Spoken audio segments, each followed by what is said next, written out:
उसको 6 साल के अंदर अंदर ख़त्म कर दिया, 1492 से 1498 ईस्वी तक। तो जितने लोग गए थे जहाज़ से फलाना ढमाका, वो अपने साथ स्त्रियां तो नहीं ले गए थे। आर्मी जब भी कहीं जाती है स्त्रियां लेके तो जाती नहीं, और ये एक ज़रूरत है। जब रहने के बाद सामाजिक संसर्ग शुरू हो जाता है। तो होता क्या है कि जब स्पेन में जाते हैं, स्पेन के लोग जाते हैं, तो वहाँ जिनको चाहे आप रेड इंडियन कह लीजिए, चाहे नेटिव इंडियन कह लीजिए, चाहे जो कह लीजिए, उनके साथ इनका रहन सहन शुरू हो जाता है। तो भाई white man, Spanish woman, sorry white man, Indian woman, black Indian woman, इस तरह से वर्ण संकर शुरू हो जाता है ना।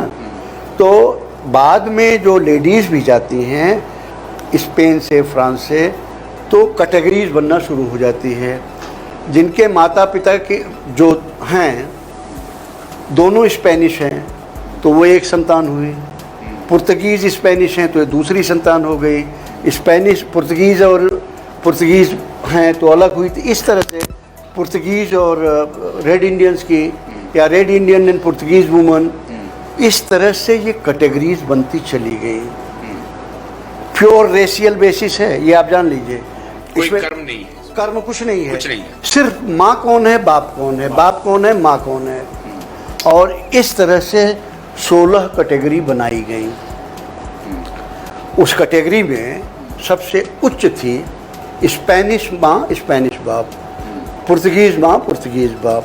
उसके बाद एस्टेब्लिशमेंट होता है कि चाहे अलग-अलग Spanish father, red Indian mother, black father, red Indian mother, red Indian father, Spanish. ये करते करते कुल 16 कैटेगरी हैं जिन्हें कास्टा कहा जाता, CASTA, कास्टा।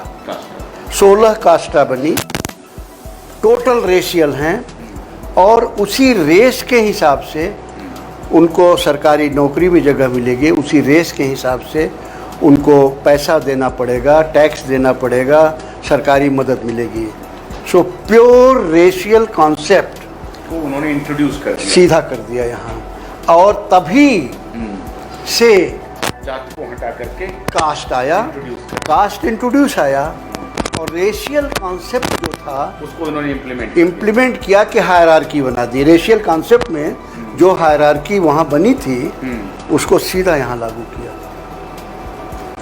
हम लोगों ने अपने समाज के प्रति इतनी गैर जिम्मेदारी बरती, मैं हैरान रह जाता हूँ पढ़ के, हैरान रह जाता हूँ। बड़े बड़े एंथ्रोपोलॉजिस्ट, बड़े बड़े सोशियोलॉजिस्ट जो है वो अंग्रेज़ों को इस तरह से, बड़े बड़े हिस्टोरियंस भी फादर पढ़ते चले गए, नाम लेना मेरा, लेकिन जवाहरलाल नेहरू विश्वविद्यालय, हैरत रहता, हैरत नहीं।